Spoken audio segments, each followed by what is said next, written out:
কিন্তু যে সামগ্রিক সংস্কৃতি আন্দোলনের পথ হাঁটে স্বপ্ন সৃজন, সেই আন্দোলনের আমিও একজন যাত্রী দলের অনেক পেছনে থাকা সহপথিক।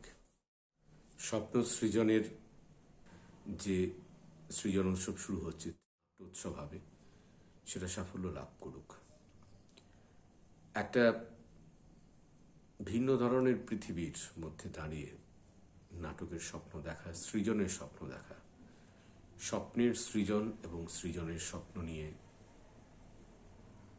সক্রিয় থাকা, সেখানে দাঁড়িয়ে আজকে আবার নতুন একটা আকালের মুখে এসে দাঁড়িয়েছি আমরা, যখন একটা অতিমারি একটা জীবনধারাকে পাল্টে দিয়েছে। সেই জীবনধারা হয়তো আমাদের সংস্কৃতি চর্চারও নানা দিককে পাল্টে দেবে বা দিচ্ছে। স্বপ্ন সৃজন নতুন নতুন স্বপ্নের মধ্য দিয়ে সেই পথে এগিয়ে যাবে, যা করে আমরা এই পরিবর্তিত পৃথিবীতে মানুষের বেঁচে থাকার স্বপ্নকে, তার নান্দনিক স্বপ্নকে, তার সংগ্রামের স্বপ্নকে, একটা সুদিনকে পৃথিবীরকে নামিয়ে আসার স্বপ্নকে জাগরুক রাখতে পারি। সে কাজ তারা নিশ্চয়ই করছেন, আরো করবেন।